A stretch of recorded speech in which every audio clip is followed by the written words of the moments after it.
Welcome back to Carolina. Is it weird? It's weird in a good way, Yeah. in the best of ways. Is it? Have you thought about? I mean, obviously, you've thought about it. It's what everyone's talked about. The fact that you are our first quarterback and now you're head coach. What was it like for you when you sat down for the first time and kind of just reflected on this process and your journey to get here? I mean, I love the game of football.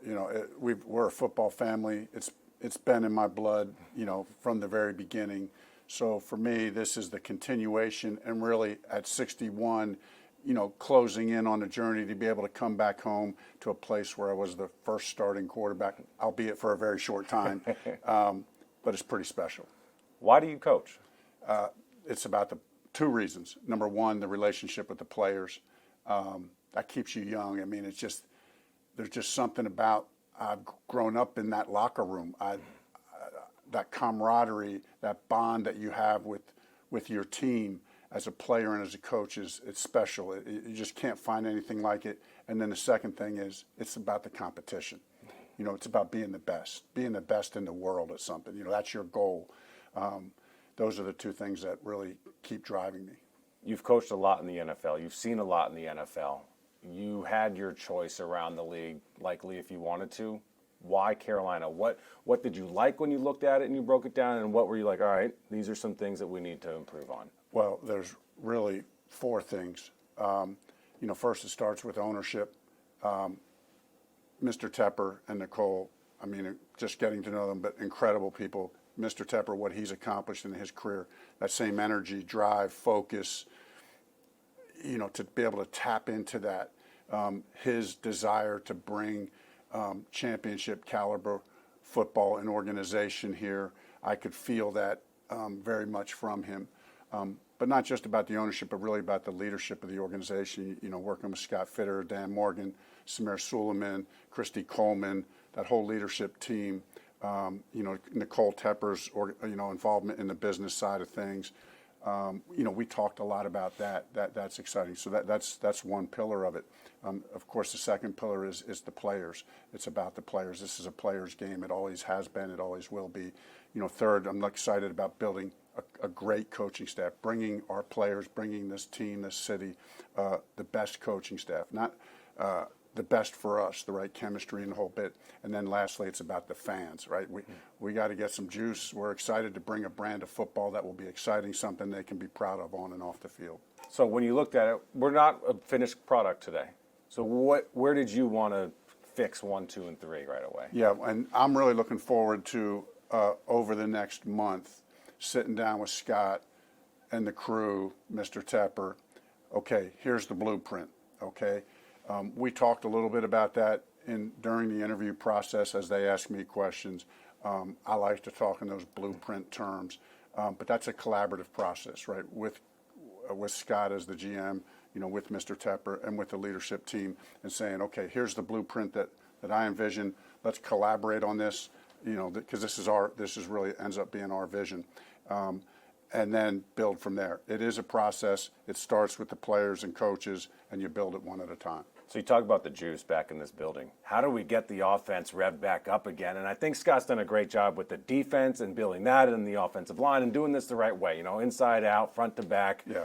But how do we get some excitement back in the building? Yeah, you got to get the ball vertically down the field. It's all about points. At the end of the day, you can do all this other stuff, but it's all about that scoreboard.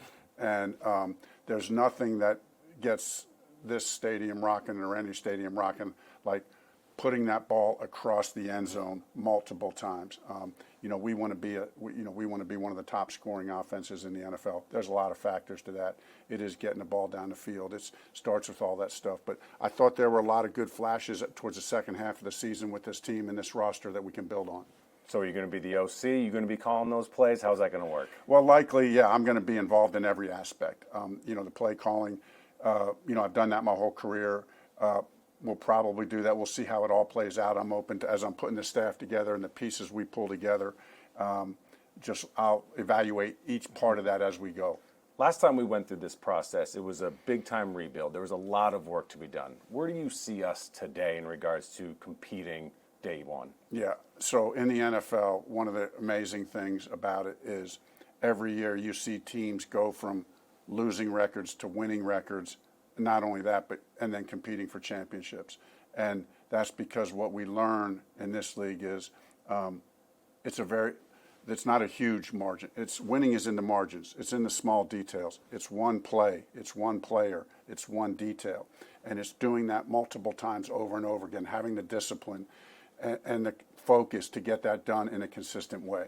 On our show, Charlotte Sports Live, which you'll become a big fan of soon, I did a rant consistently that the national media, every time that we made a trade, it's like this is a breakdown situation. They got to get rid of Jeremy Chin. They got to get rid of Derek Brown. And I'm sitting here like, these guys are on rookie deals. They're our best players. That's the cornerstone of the franchise. Unfortunately for you, you did have some time to watch the Panthers. What did you see in us, and what did you see in this roster that wasn't that, or was that? I did get a chance to watch a few games and to dig in a little bit. Still have a lot more to go. I mean, a lot more to go. But saw defense that was very fast, very productive, very consistent. A lot of playmakers, good pass rush. Good at getting the ball out and playing the ball. That's important. So excited about that. Want to continue to build that. Saw great special teams play the whole year. That's definitely something you need to be championship caliber team. And then, as we said, offensively, just excited about some things that we're showing the second half of the year. Your faith means a lot to you. What did it mean to you during the time that you get fired from a head coaching position? From the outside, we're all like, Frank's going to be fine. He's going to land somewhere. But what's that like for you during that time? It's the center of my life. It's not, my life is not compartmentalized. I don't have my faith over here and then football over here. My faith is at the center of my life. So when you go through something, whether it's football or with your family or out in the community, the ups and downs of journey, it's at the center. It gives me that constant strength, confidence, peace. I think it creates a foundation to navigate through the highs and lows of life. And when you have that, Rock, what's it like for you going through this process of interviewing and where to go, where not to go, what is good, what is real? How much does it play? It plays a lot. It plays a lot. There are certain things that you're looking for that you can define, but there's also kind of a spiritual, a feeling that you get. Like, does this feel right? And you trust that instinct, that leading, and that's a big part of it as well. It's the same way whether it's play calling or the analytics. There is a hardcore side of it, but then there's in the numbers and crunch the numbers, but then there's an instinct and a gut feel, and you got to be able to blend both of those together. You mentioned Dave and Nicole earlier and their role in this process. From the outside, before you even get to meet them, what's your initial thought of an owner being involved? Does it scare you? Does it make you nervous? And then when you finally meet them, what was that like? It was incredible. I mean, really, you hear about David and all that he's accomplished, and from the ground up, it's legendary, right? Like few people ever have. But yet in the interview process, I felt he was the boss. I felt the challenging questions and the in-your-face direct questions, but I also felt a camaraderie. I felt just a conversation going back and forth between two guys that want to get it right. It's not about being right, it's about getting it right.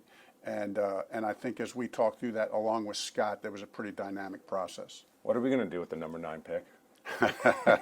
That's going to be fun to figure out. We have had some of those conversations, just short conversations. And, that's a process you work through, you collaborate together. It really has to fit into the overall blueprint of the team of how you want to continue to build what is already a really good roster. How do we continue to build that in each of the areas that we want to get better at? Why'd you keep James Campen, according to sources, and Chris Tabor? Well, nothing's official out there yet, and I really don't want to, I want to name coordinators first. That'll come out in the first wave, and then all the assistants at one time. But, you look at this staff, and I'll just say this. I mean, Chris Tabor's had he has a long, successful resume. Same thing with Camp. I mean, everywhere he's been, they've been good. And then you meet the person, and it's equally as good, if not better. So those are great. Those are great guys that you could really look forward to working with. So if you want to name coordinators first, I respect that. So who's your offensive coordinator going to be? Not there yet. Not there yet. That's an important process. One of the things I've learned in hiring a staff is don't rush. It's really important not to rush. You get hired and you're like, hey, let's just get all these guys. No, don't do it. Don't fall into that trap. Take your time. Vet it out. Make sure, because it's not just about getting the right guy. It's about getting the right guy for the staff, for the team. It's got to be the right chemistry, the right personalities, the right diversity of thought, the whole deal. I mean, it's all important. You excited for all the interview stuff to be over with and get to work? Yeah, I mean, I'm excited. This part of it is good because it gives the fans a look, and that's important. Listen, as a player and as a coach in this league for many years, that relationship between player, coach, and the fans and the community is really important to me and to all of us. So we understand that this can be fun, but I'm glad this is a small part of what I do. I really love the football side, but it's great to give fans a little glimpse of what we're thinking. I won't take it personally. I appreciate it, Frank. Okay, thank you. you. Okay.